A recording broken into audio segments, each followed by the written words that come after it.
So good morning everyone. नमस्कार, सत श्री अकाल, आदाब।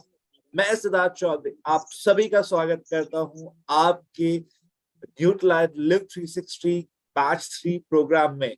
और यहाँ पर आप सभी चार्ज अप हो जाइए बिकॉज आज से आप सभी का एक healthy weight healthy living journey का सफर शुरू हो चुका है। एंड मैं बिलीव करता हूं कि आप सभी इस प्रोग्राम में अपने आप को फुल्ली चार्ज अप रखेंगे, फुल्ली एनर्जेटिक रखेंगे, क्योंकि यहाँ पर आप जानेंगे राइट न्यूट्रिशन के बारे में, आप जानेंगे राइट ईटिंग हैबिट्स के बारे में, आप जानेंगे कि किस प्रकार से हम अपने आप को ना सिर्फ खाने के माध्यम से, साथ ही साथ राइट सप्लीमेंटेशन के माध्यम से, और इतना ही नहीं, किस प्रकार से एक्सरसाइज, डेली फिजिकल एक्टिविटी कितना बड़ा रोल प्ले करती है हमारी रोजाना की जिंदगी में, उसके बारे में आप जानेंगे। बट सबसे अहम ये जो शुरुआती 10 दिन रहने वाले हैं आप सभी के, जिस जर्नी पे आज आप शुरू करने वाले हैं, ये आपके लिए बहुत ही इंटरेस्टिंग, बहुत ही ज्यादा एक्सपीरियंस होल्डिंग रहने वाला है, क्योंकि यहाँ से आप शुरू करेंगे अपनी healthy weight healthy living journey. और मैं चाहूंगा कि आप सभी अपने आप को फुल्ली मोटिवेटेड रखें, और आपकी मोटिवेशन को और स्ट्रॉन्ग करने के लिए आपके लिए हैं हेल्थ बडीज। तो आइए शुरुआत करते हैं आज के इस प्रोग्राम की। और इस प्रोग्राम में हम आपको सबसे पहले इंट्रोड्यूस करवाएंगे हमारे फर्स्ट स्पीकर को, जिनका नाम है doctor Shyam Ramakrishna. He is a director of innovation and science, and he's leading the emerging market of innovation and science portfolio. He's also leading India का innovation and science centre based out, जो गुड़गांव में है, बैंगलोर में है, चेन्नई में है एंड मदुरई में। Doctor Shyam ने अपनी प्राप्त की है पीएचडी की degree right from the university of Texas, and इन्होंने पोस्ट डॉक्टोरल फेलोशिप की है हार्वर्ड मेडिकल स्कूल बॉस्टन से। तो ज्यादा समय ना लेते हुए मैं आप सभी के बीच में इनवाइट करेंगे the man himself, doctor Shyam Ramakrishna. Sir, a very good morning sir, over to you. Good morning Siddharth, good morning everyone. सबको देखकर बहुत खुश हुआ।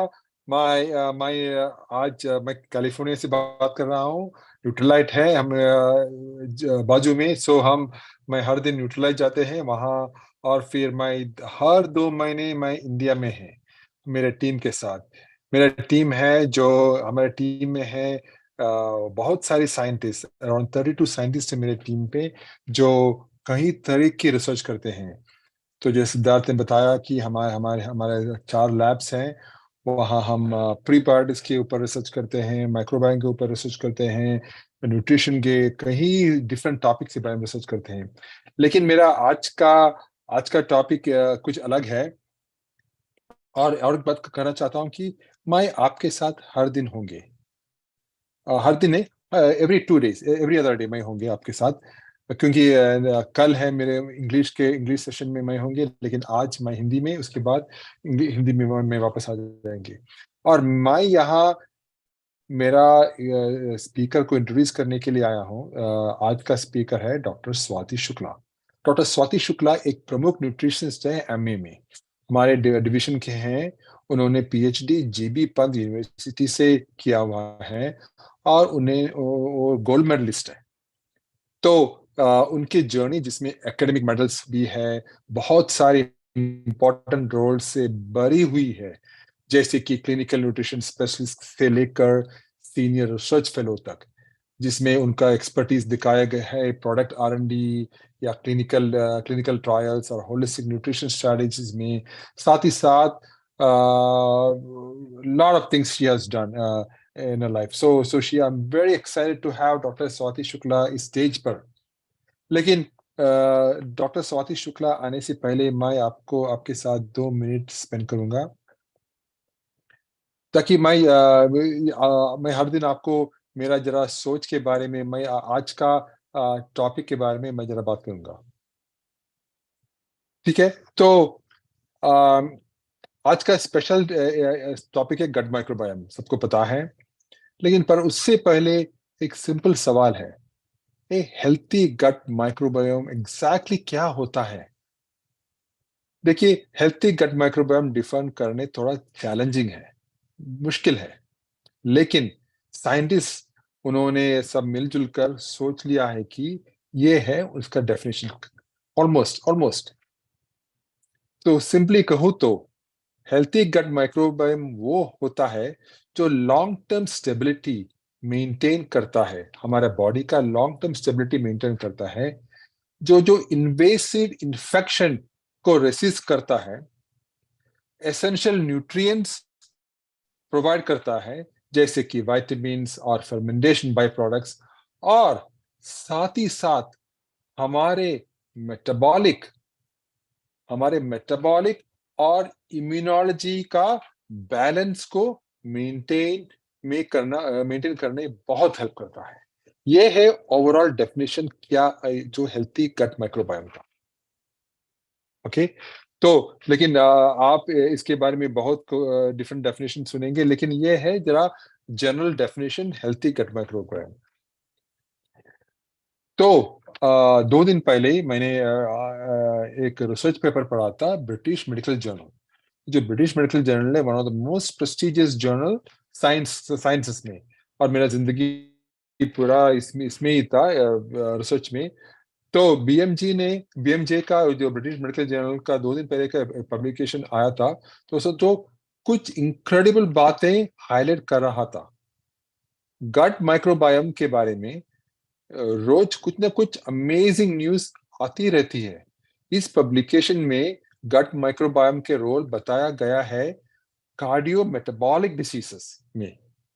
कार्डियो मेटाबॉलिक डिसीज क्या होता है, जैसे कि हाइपरटेंशन या हो, ओबेसिटी हो या डायबिटीज।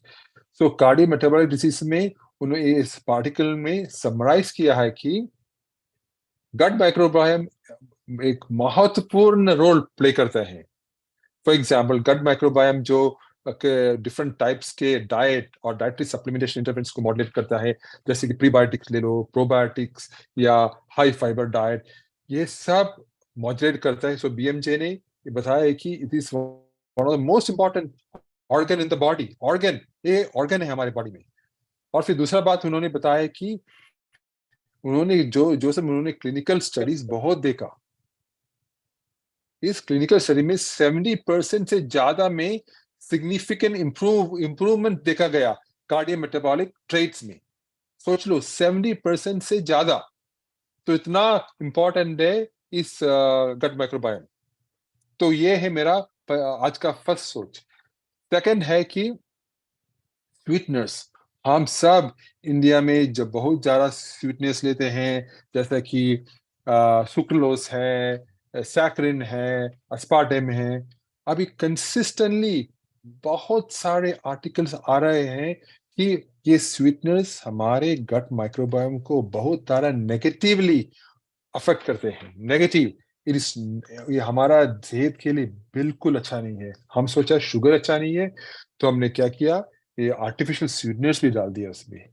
तो सोच लो, सोचो जरा, तो हमारे जिंदगी में ये जो मार्केट्स है, जो फूड कंपनीज है, सब हमारे तरफ या तो शुगर डालते हैं या आर्टिफिशियल स्वीटनर डालते हैं और हमारे सेहत को अफेक्ट करते हैं। हाँ, तो यही है मेरा आज का 2 सोच मेरी तरफ से।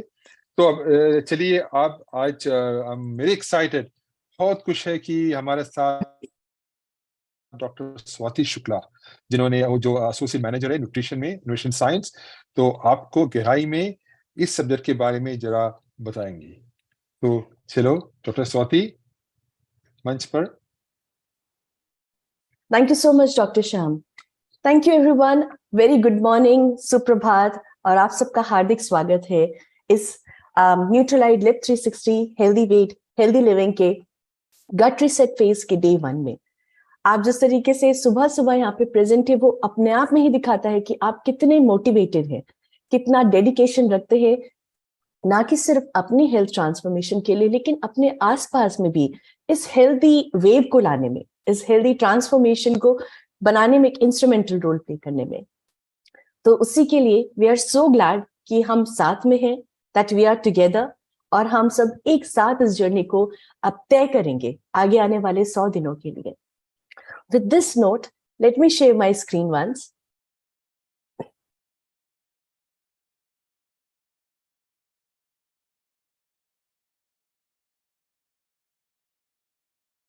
I hope my screen is visible. Thanks. Thanks, Siddharth.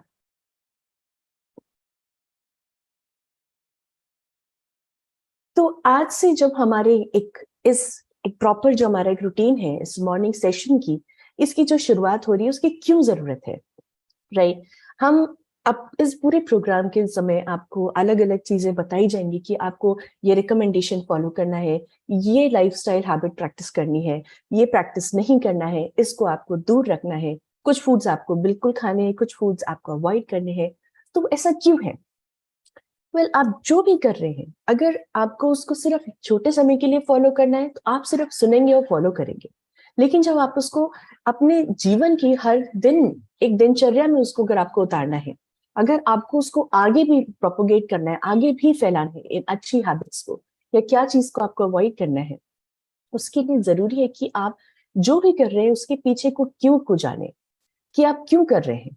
अगर आपको बोला जाए कि आप धीरे धीरे चबाइए, वो क्यों चबाना है धीरे धीरे? या आपको बोलेंगे कि आपको स्ट्रेस फ्री रहना है, या आपको प्रॉपर स्लीप लेनी है, या आप जिस तरीके से जिस प्रकार से सांस लेते हैं उसमें भी अलग अलग टेक्निक्स को आप अप्लाई कर सकते हैं, क्यों करना है वो भी जानना जरूरी है, ताकि जो भी चेंजेस हैं या आप जो भी हेल्दी अपने अंदर चेंजेस लेकर के आना चाह रहे हैं वो लंबे समय तक के लिए हो। और उसी की ही शुरुआत के लिए आज पहले दिन हम बात करेंगे कि किस प्रकार से आपका गट, जो आपकी गट हेल्थ है या जो आपका गट है, उसके पीछे की क्या फिलॉसफी है, उसके पीछे क्या साइंस है, ना कि आपकी सिर्फ गट हेल्थ के लिए लेकिन आपकी ऑप्टिमल वेलबींग के लिए।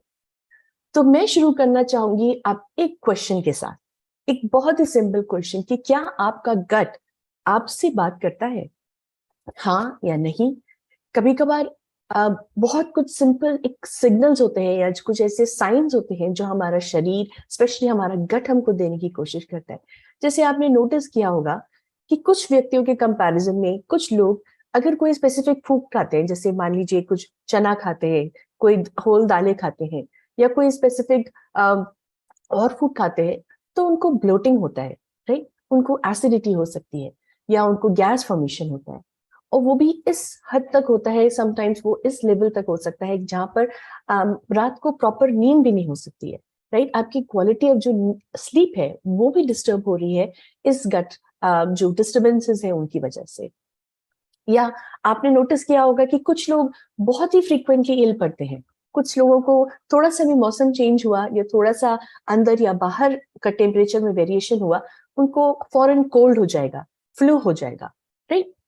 ऐसा भी आपने नोटिस किया होगा। या कुछ लोग पूरा दिन में बहुत लिथार्जिक फील करते हैं, उनमें एनर्जी नहीं रहती कोई भी काम करने की, वो डलनेस फील करते हैं। ये कुछ कुछ सिम्टम्स है। अगर आप देखें तो आप उनको अवॉइड कर सकते हैं, लेकिन अगर आप उनको सुने तो ये कुछ सिम्टम्स है, ये कुछ सिग्नल्स है जो आपका शरीर आपको भेज रहा है। ये आपका जो गट है वो आपको बताने की ये कोशिश कर रहा है कि अब समय है कि आपको उस पर अटेंशन पे करना है या इसकी केयर करनी है, राइट? तो इसी की वजह से, इसीलिए गट रीसेट फेज या आप गट रीसेट बोले वो जरूरी है। क्यों जरूरी है? क्योंकि गट जो आपका एक ऑर्गन है, आप बात करें आपके जो पूरे डाइजेस्टिव ट्रैक्ट है, वो आपकी सेहत, आपकी ओवरऑल हेल्थ के लिए एक फाउंडेशन का काम करता है। जिस प्रकार से कोई भी आप बड़ी बिल्डिंग ले, कितनी भी बड़ी बिल्डिंग क्यों ना हो, उसकी नींव सबसे इंपॉर्टेंट होती है, राइट? सबसे जरूरी होती है कि वो एक स्ट्रॉन्ग फाउंडेशन बनाए। उसी ही प्रकार से गट आपकी ओवरऑल हेल्थ, आपकी लॉन्ग टर्म हेल्थ के लिए, आपकी लॉन्ग टर्म फिटनेस के लिए गट एक फाउंडेशन है। और इसको रिस्टोर करना, इसको रीसेट करना एक इंपॉर्टेंट एस्पेक्ट है, जहां पर हम बात करेंगे कि किस प्रकार से आपकी डाइजेस्टिव हेल्थ की जो क्षमता है वो इंक्रीज हो। साथ ही साथ गट माइक्रोबायोम, जो एक बहुत ही इंपॉर्टेंट एस्पेक्ट है एक गट हेल्थ के लिए और आपकी ओवरऑल हेल्थ के लिए, जहाँ पे आप बात करें आपके अच्छे ब्रेन हेल्थ, अगर आप इम्यूनिटी की बात करें, आपका गट हेल्थ इन सारे एस्पेक्ट से रिलेटेड है। और उसके लिए ये गट माइक्रोबायोम इंपॉर्टेंट है। तो जब हम गट हेल्थ को अच्छा करना चाहते हैं, इसको वापस से रिटोन करना चाहते हैं, इसको रिबूट करना चाहते हैं, तो वहां पर गट माइक्रोबायोम में भी एक अच्छा पॉपुलेशन, गुड गट बैक्टीरिया का पॉपुलेशन का होना बहुत जरूरी है। तो इस गट रीसेट फेज में यही फोकस होगा कि हम गट हेल्थ को ठीक करें by improving the gut bacteria, और उसमें जो भी बैड बैक्टीरिया है उसकी पॉपुलेशन को कम करना, और जो गुड बैक्टीरिया है उसकी स्थापना, उसकी स्टैब्लिशमेंट को और स्ट्रॉन्ग करना, राइट? बाय आप अलग अलग फूड्स के थ्रू, ना कि सिर्फ फूड, लेकिन जो आप खाते हैं उसके अलावा जो भी आपके जीवन में और भी आपके जो लाइफस्टाइल फैक्टर्स हैं, यहाँ तक कि आपका स्लीप पैटर्न, यहाँ तक कि आपका स्ट्रेस, आप किस तरीके से खाना खा रहे हैं या पानी पी रहे हैं, उन सब का भी असर हो सकता है आपके गट के ऊपर, आपके गट माइक्रोबायोम के ऊपर। तो इन सारे फैक्टर्स को ध्यान में रखते हुए हमें गट को रीबूट करना है ताकि आपकी फाउंडेशन स्ट्रांग हो और आपका ओवरऑल हेल्थ अच्छा हो। नाउ एक छोटा सा क्विज, एक छोटा सा सवाल जो मैं आप सबसे पूछना चाहती हूँ, आप सोचें इस बारे में। यहाँ पे इतने आपको फूड दिए हुए ऑप्शन, जैसे आपको सीरियल दिया हुआ है, फ्रेंच फ्राइज है, cake, brown rice, vegetables and fruits, sugar, right? अब आप सोचें इनमें एक चीज सामान्य है, एक चीज कॉमन है इन सब में, चाहे वो आपके फ्रेंच फ्राइज हो या आपके सीरियल्स हो अलग अलग, जो आपके ब्रेकफास्ट सीरियल्स मिलते हैं, इवन जो घर में मिलने वाला आटा चावल होता है, फ्रूट्स, वेजिटेबल्स, वो एक कौन सा न्यूट्रिएंट है जो कॉमन है इन सब में? वो है कार्बोहाइड्रेट। कार्बोहाइड्रेट एक बहुत ही क्रूशियल मैक्रोन्यूट्रिएंट है, हम सब जानते हैं, हमने सुना है। और इस कार्बोहाइड्रेट को हम कई बार एक कल्प्रिट की तरह भी देखते हैं कि ये कार्बोहाइड्रेट तो हमको नुकसान पहुंचा सकता है, हमारे वेट मैनेजमेंट में प्रॉब्लम कर सकता है, हमारी ओवरऑल हेल्थ में कार्बोहाइड्रेट एक कल्प्रिट है। लेकिन क्या ये सच है? क्या सारे कार्बोहाइड्रेट एक जैसे होते हैं? तो आज हम बात करेंगे इसी कार्बोहाइड्रेट के बारे में। हमारा पहला वो एक एलिमेंट जो हमारी इस गट हेल्थ के फेज को स्टार्ट करेगा। इससे पहले काफी सारे सेशन में हमने सुना, जो हमारे सेशंस हुए, कि आपने देखा होगा, नोटिस किया होगा कि हम बोल रहे हैं कि आपको सिंपल कार्ब्स अवॉइड करने हैं या कॉम्प्लेक्स कार्ब्स ज्यादा खाना है, राइट? कार्बोहाइड्रेट में भी फॉर्म्स हो रहे हैं, सिंपल कार्ब्स, कॉम्प्लेक्स कार्ब्स। तो आप कंफ्यूज होंगे आपको क्या खाना है और क्या नहीं।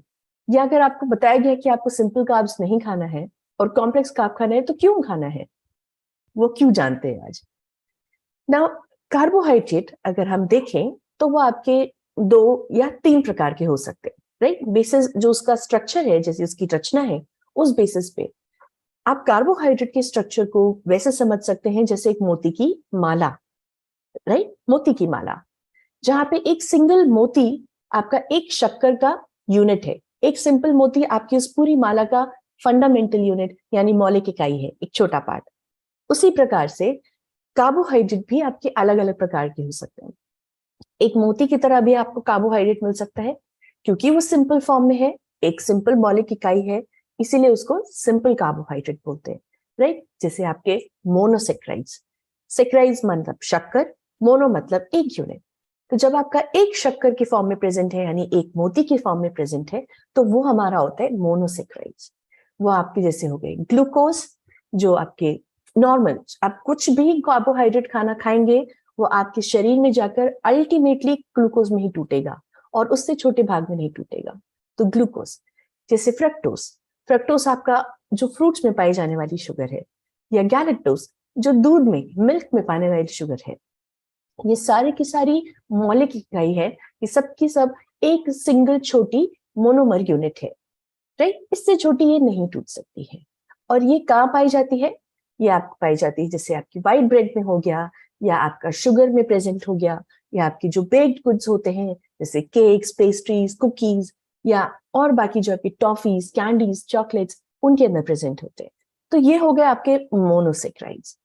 अब बात करते हैं, हमने कहा 2 या 3 प्रकार के होते हैं। दूसरा प्रकार जो होता है इन मोनोसेक्राइड्स का, इन सेक्राइड्स का या इन शुगर का, वो होता है हमारा डाइसेक्राइड्स।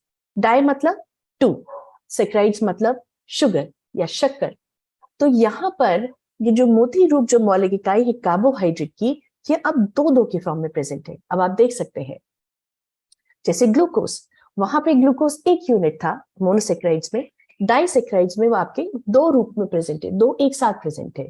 जैसे माल्टोज में प्रेजेंट होता है, माल्ट जो आपके अनाज से मिलकर के बनता है माल्ट, वो माल्टोज शुगर। देन सुक्रोज, जो आपकी नॉर्मल टेबल शुगर होती है, जो आप घर में शक्कर यूज करते हैं, वो सुक्रोज होता है। वो भी 2 मौलिक इकाई यूनिट से मिलकर बना होता है, यानी आपका ग्लूकोज और आपका फ्रक्टोज। देन आपका लैक्टोज, अगेन जो मिल्क में पाई जाने वाली शुगर है, ये भी 2 यूनिट से मिलकर बना है, एक आपका ग्लूकोज और आपका एक गैलेक्टोज। अगेन जिस प्रकार से आपका मोनोसेक्राइड जिन जिन फूड्स में प्रेजेंट था, उसी प्रकार से वो आपका इन यूनिट्स फूड ग्रुप्स में प्रेजेंट है, जैसे आपकी ब्रेड्स, आपके बेक्ड गुड्स और आपके चॉकलेट्स और कैंडीज। नाउ ये आप देखने वाली बात है कि आपकी ये जो मोनोसेक्राइड्स या ये जो डाइसेक्राइड्स है, ये जो मोनोमेरिक यूनिट है, आप देख सकते हैं कि इनको तोड़ने में समय नहीं लगता है, क्योंकि ये ऑलरेडी सबसे छोटी इकाई में है। आप जितना इन शुगर्स का आप जितना सेवन करेंगे, उतने आपके शरीर को एनर्जी जो है इनको डाइजेस्ट करने में वो कम लगेगी। और जितना ज्यादा अमाउंट में आप इसको खाएंगे, क्योंकि ये हमारे शरीर में एब्जॉर्ब होके जब इनका काम नहीं है इतना शरीर में एनर्जी देने के अलावा, और जो इनके बेसिक फंक्शन है, जैसे आपका अलग अलग स्ट्रक्चर बनाने में हेल्प करते, लेकिन अगर उस अनुपात में, अगर उस प्रपोर्शन के अलावा आप खाएंगे तो ये स्टोर होगा ना। अगर ये स्टोर होगा, ये ऑलरेडी सबसे छोटे यूनिट में है, ये क्या करेगा, ये आपके शरीर में स्टोर होकर फैट में कन्वर्ट हो सकता है, ये क्रॉनिक कंडीशंस कर सकता है, ये आपके जो गट माइक्रोबायोम है उसको इन्फ्लेमेशन कॉज कर सकता है। तो ये नुकसान पहुंचाता है आपके गट माइक्रोबायोम में। इसीलिए इनको बोला जाता है गट अनफ्रेंडली कार्बोहाइड्रेट्स। इनको आपको कम खाना है। नाउ बात करते हैं हमारे जो दूसरा प्रकार का कार्बोहाइड्रेट होता है, वो होते हैं पॉलीसेक्राइड्स। नाउ ये पॉलीसेक्राइड्स आपकी पूरी पूरी एक टिपिकल जैसे एक मोती की माला होती है, उसी प्रकार से है। आप देख सकते हैं यहाँ पे कितने सारे मोनोमर यूनिट्स ग्लूकोज के एक साथ में मिलकर के एक लंबी चेन बना रहे हैं, राइट। वो आपका स्टार्च में हो गया। स्टार्च जो आपके अलग अलग फ्रूट्स, वेजिटेबल्स, साबुत अनाजों में, दालों में प्रेजेंट होता है। उसके अलावा ग्लाइकोजन, ये उस प्रकार का कार्बोहाइड्रेट है जो हमारे शरीर में स्टोर होता है। अब आप देख सकते हैं कि यहाँ पर भी ये एक मोती की माला तो है, इसमें ब्रांचेस भी निकल रही हैं, शाखाएं भी है इसके अंदर इन ग्लूकोज की। देन फाइबर, फाइबर अगेन आपके सॉल्युबल, आपके इनसॉल्युबल फाइबर्स, जो अलग अलग प्रकार के फ्रूट्स, वेजिटेबल्स में और होल ग्रेन्स में और दालों में प्रेजेंट होते हैं। तो यहाँ पर भी आप देखें कि एक लंबी कतार है, एक लंबी चेन है। होता क्या है कि हमारे शरीर के अंदर ऐसे फाइबर्स को या इतनी लंबी जो कार्बोहाइड्रेट की चेन होती है उसको तोड़ना मुश्किल होता है। इससे क्योंकि हमारे शरीर के अंदर वो एंजाइम्स ही नहीं है जो इनको डाइजेस्ट करे।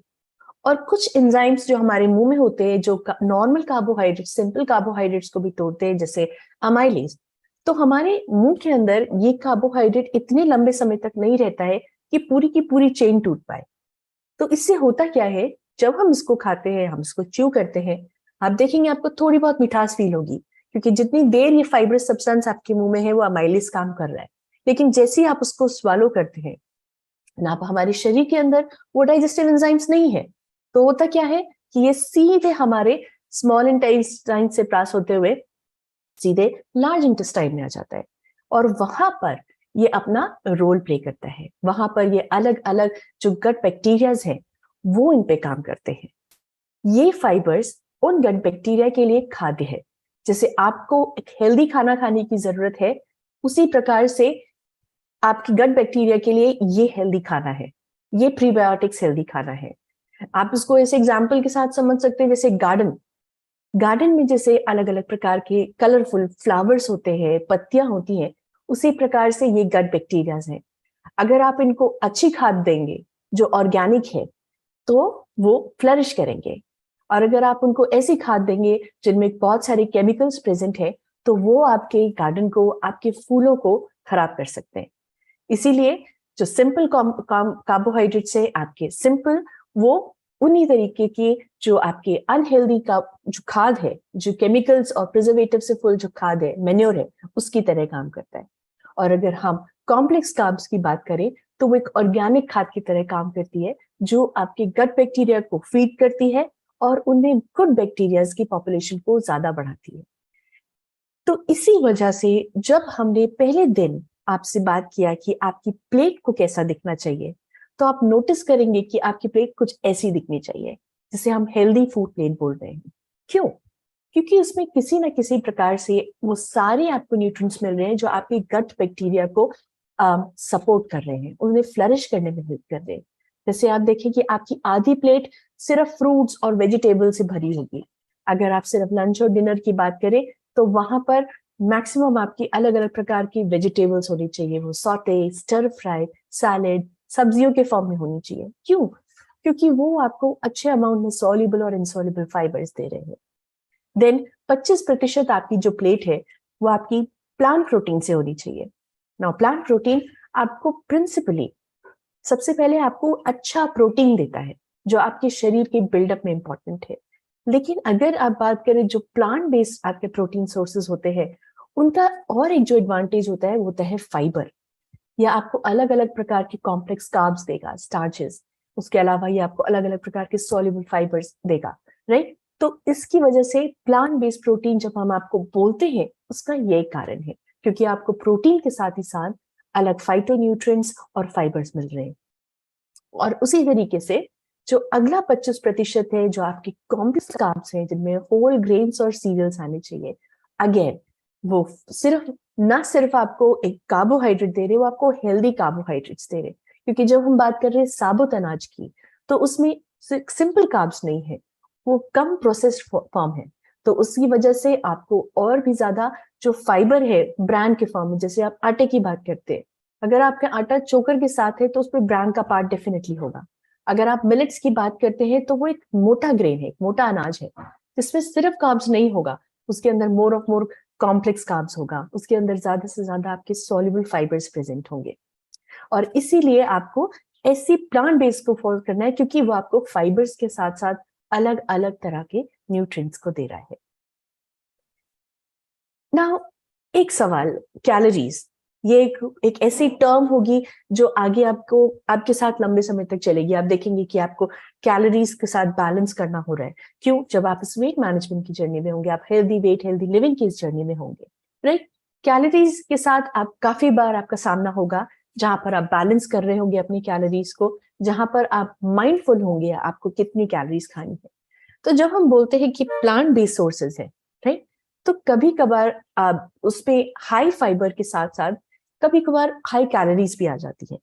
जैसे अगर मैं आपको एग्जांपल दूं आटे का, मैंने आपको बताया कि अगर आप होल व्हीट फ्लावर ले रहे हैं जिसमें चोकर है, डेफिनेटली वो बहुत अच्छा है।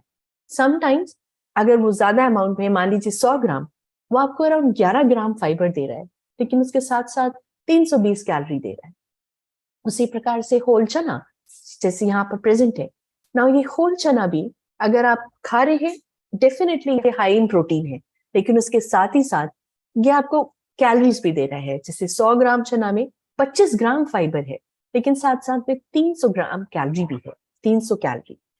तो इससे होता क्या है कि अगर आपको कहीं पर भी एक संशय है कि आप प्लांट बेस्ड ले रहे हैं फूड और वहां पर आप फाइबर भी ले रहे हैं, लेकिन कहीं ना कहीं उसके साथ कैलोरीज भी आ रहा है, तो आप बैलेंस कर सकते हैं। इसीलिए वो हेल्दी प्लेट एक इंपॉर्टेंट सोल्यूशन है, क्योंकि वहां पर हर एक न्यूट्रिएंट को इसी तरीके से उसी प्रोपोर्शन में अनुपात में रखा गया है कि आपको सारे न्यूट्रिएंट्स मिले।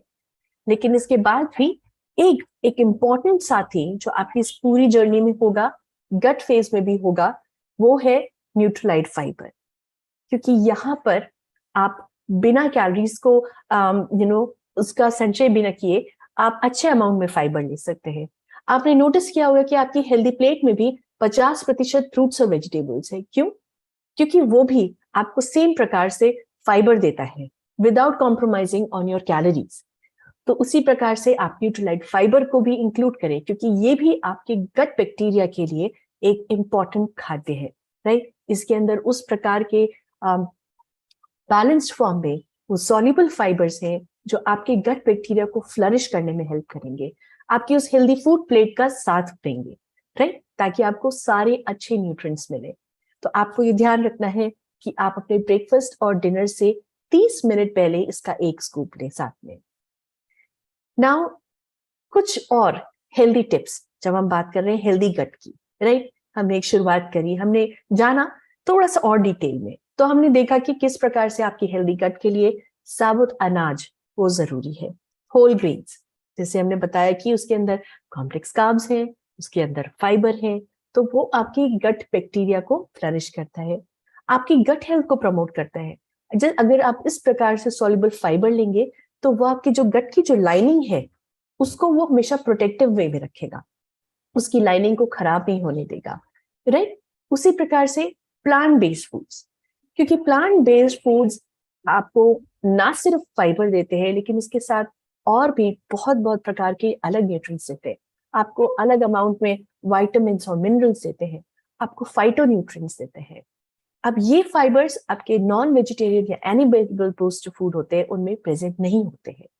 तो इसी वजह से अगर हम आपको फोकस कर रहे हैं कि आप इस समय इस गट रीसेट फेज में प्लांट बेस्ड फूड्स को ज्यादा इंक्लूड करें, उसका यही कारण है क्योंकि इसमें आपको अच्छे अमाउंट में गट बैक्टीरिया से रिलेटेड उसको फीड करने वाला फाइबर मिलेगा। और ये ऐसे फाइटोन्यूट्रिएंट से रिच होते हैं, आप देखेंगे आपके कलरफुल फ्रूट्स होते हैं, कलरफुल वेजिटेबल्स होते हैं, क्योंकि उनमें इतने प्रकार के फाइटोन्यूट्रिएंट्स होते हैं उन कलर्स के फॉर्म में। वो आपके गट बैक्टीरिया को इन्फ्लेमेशन से बचाते हैं, आपके गट बैक्टीरिया को फीड करने के लिए जो अलग अलग प्रकार के जो उनको जो अटैक करने के लिए, उनको खतरा पहुंचाने के लिए जो एंटीऑक्सीडेंट्स की तरह काम करते हैं ताकि वो आपके गट बैक्टीरिया को बचाए, इन्फ्लेमेशन से बचाए। तो आपको प्लांट बेस्ड फूड्स आप ज्यादा अमाउंट में अच्छे से ले सकते हैं। Then magic of fermentation.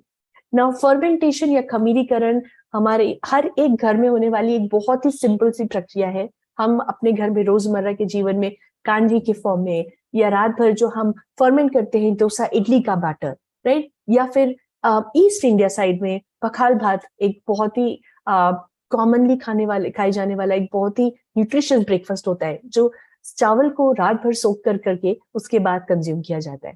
तो ये ऐसी काफी सारे खाद्य पदार्थ हैं, ऐसे फूड ऑप्शंस हैं जो हर घर में किसी ना किसी फॉर्म में ट्राई होते हैं जब फर्मेंट करके जो खाए जाते हैं।